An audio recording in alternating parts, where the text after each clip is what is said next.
교환해서 문안 드립니다. 여러분들 유튜브 보시죠? 저도 유튜브를 보는데요. 보는 이유 중에 하나는 뉴스나 아니면 뭐 예능 프로그램, 그리고 뭐 TV 프로그램에 나오지 않는 특별히 저는 다문화 가정에 대한 관심이 있어서 유튜브를 통해서 제가 원하는 콘텐츠를 제가 원하는 만큼만 볼 수 있어서 제가 유튜브를 보는 것 같습니다. 그런데 유튜브라고 하는 것이 이게 그렇지 않습니까? 여러분, 때로는 내가 유튜브를 보는 게 아니라 유튜브가 나를 보고 있다? 아니면 유튜브가 나를 그냥 끌고 간다?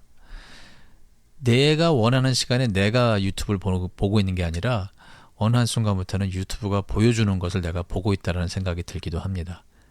자, 그래서 여러분들에게 유튜브에서 보면 좋을 만한 콘텐츠와 유튜브에서 이 콘텐츠가 나왔는데 그것을 어떻게 우리가 해석해야 되는지, 어떻게 이해해야 되는지, 크리스찬으로서 예수 그리스도 중심적 복음적인 세계관을 가지려고 노력하는 한 사람으로서 제가 유튜브에 나오는 내용들을 여러분에게 나누려고 합니다.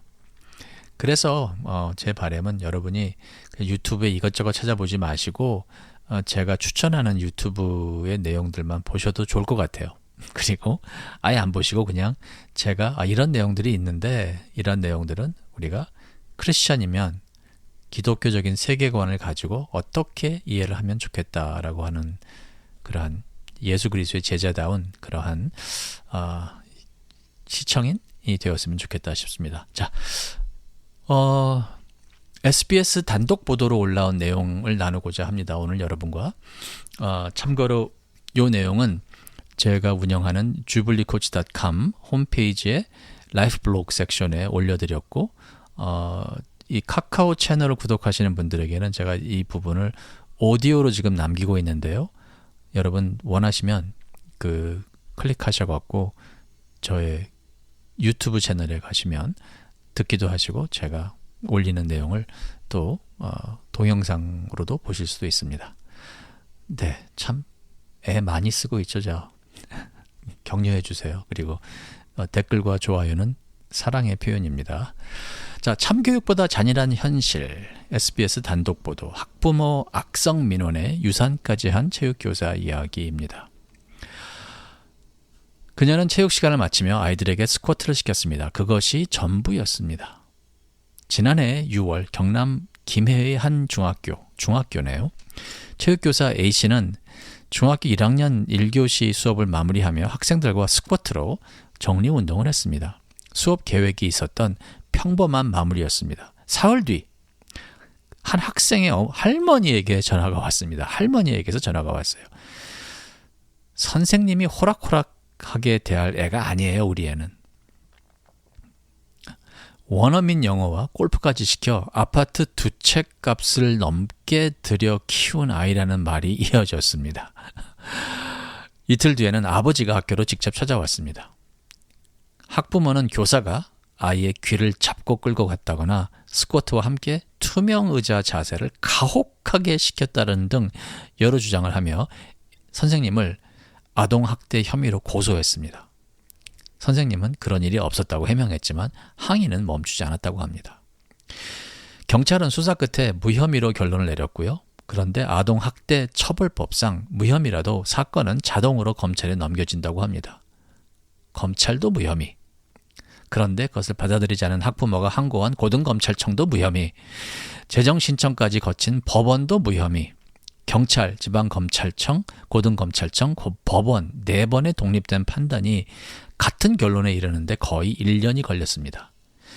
존재하지 않는 것을 증명하는 게 더 어렵다는 말, 악마의 증명이라는 말이 있습니다. 그 1년 동안 선생님은 불면증과 불안 증세에 시달렸고 신혼이었던 그녀는 임신 중이던 아이를 유산했습니다. 사건이 일어난 지 정확히 1년 후인 2026년 6월 넷플릭스의 드라마 참교육이 전 세계 1위에 올랐습니다. 무너진 교권을 바로잡기 위해 창설된 가상의 정부기관 교권보호국이 악성 민원을 일으킨 학부모와 학생을 시원하게 응징하는 이야기입니다. 시청자들은 그 카타르시스에 열광했습니다. 그런데 현실에서는 이미 교권보호위원회가 있습니다. 여러분 아셨습니까? 이미 현실에 한국에는 교권보호위원회가 있다는 것을. 그래서 당연히 이 선생님도 그곳에 신고를 했습니다. 그리고 위원회는 학부모의 교육활동 침해를 인정하고, 학부모가 한 침해를 인정을 하고 학부모에게 특별교육을 받도록 4시간에서 5시간을 받도록 명령을 했다고 합니다. 위원회가 내릴 수 있는 최고 수위의 조치라고 합니다. 왜 그거밖에 안 되는지 모르겠어요.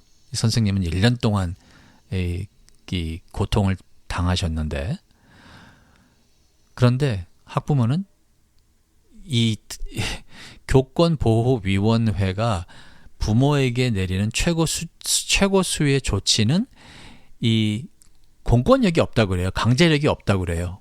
그럼 왜 하는 건지 모르겠는데 교육을 안 받으면 어떻게 되느냐.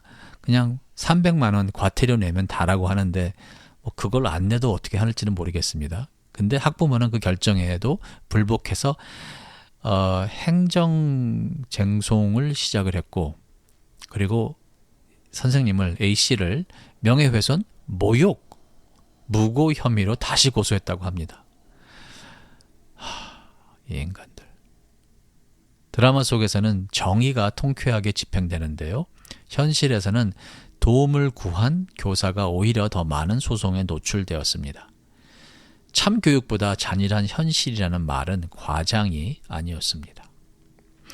근데 여러분 아십니까? 성경에는 이러한 내용이 참교육에 나오는 이 선생님이 당하신 이런 일이 낯설지 않습니다. 다윗은 시편 7편에서 거짓 고발 앞에 이렇게 하나님께 아뢰합니다. 여호와 내 하나님이여, 내가 이것을 행하였거든 내 손에 죄악이 있거든 저를 심판하여 주시옵소서.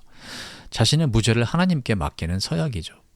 시편 35편은 더 짧고 정확하게 말합니다. 35편 11절. 강포한 증인들이 일어나서 내가 알지 못하는 일로 내게 추중합니다. 요셉 여러분 기억하시죠? 보디발의 아내에게 거짓으로 고발당해서 옥에 갇히는 일이 창세기 39장에 기록되었습니다. 이스라엘의 왕 다윗은 거짓 증인들에게 쫓기는 일이 늘 있었고요.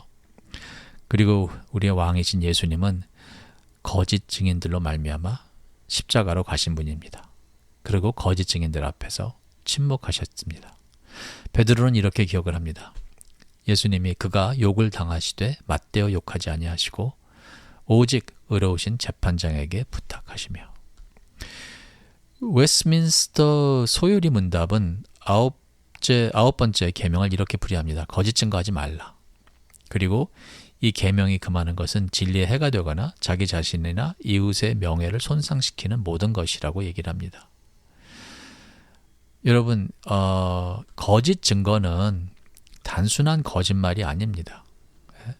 거짓 진술은 단순한 거짓말이 아닙니다. 한 사람의 이름과 삶을 향한 공격입니다. 캘빈은 기독교 강요에서 국가와 재판 제도를 하나님이 세우신 공동의 은혜, common grace라고 하죠. 그래서 통치자의 일은 이 죄 없는 자를 책임지고 그들을 변호하며 자유롭게 하는 것이라고 그는 이야기합니다.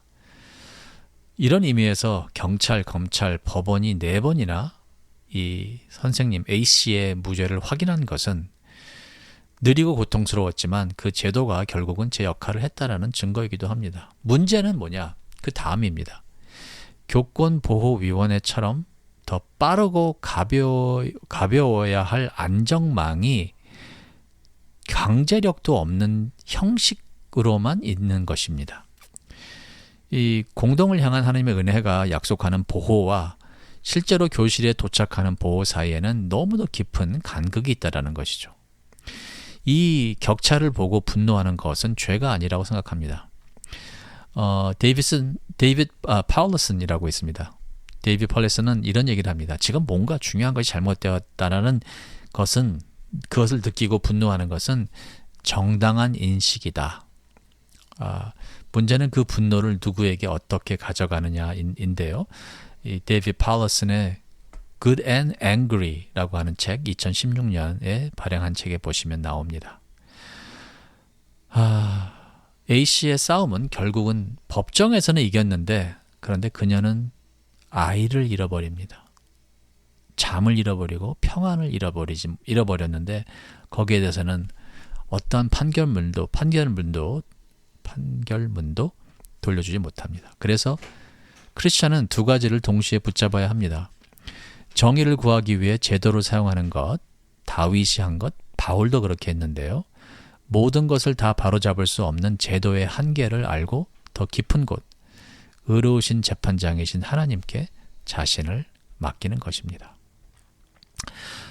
혹시 지금 여러분 중에서도 누군가의 거짓 증언 혹은 정당한 분노 앞에 서 있다면 이 이야기가 낯설지 않으실 것입니다. 안에서는 그냥 그만두고 싶다라고 말하는 파트가 있고 아니면 끝까지 싸워야 한다라고 외치는 파트도 있을 수 있습니다. 둘 다 여러분을 보호하려는 마음에서 나온 것입니다.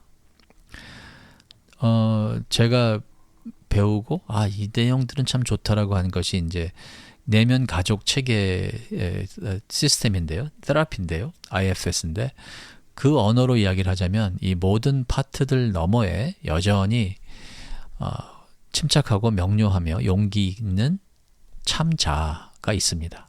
셀프라고 하죠. 저는 이것을 기독교적인 용어로 거듭난 우리의 중심이라고 표현합니다. 우리 선생님이 공론화를 결심했을 때 보여준 것은 바로 그 참자의 용기였습니다.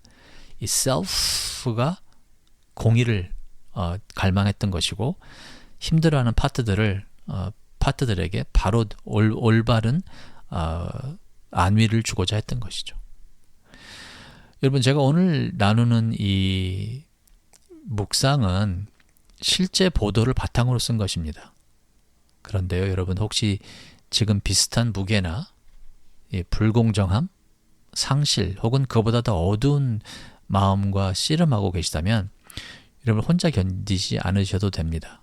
한국에 자살 예방 상담 전화도 있고요. 109를 누르시면 되고 또 미국에도 비슷한 그런 보호 단체들이 있습니다.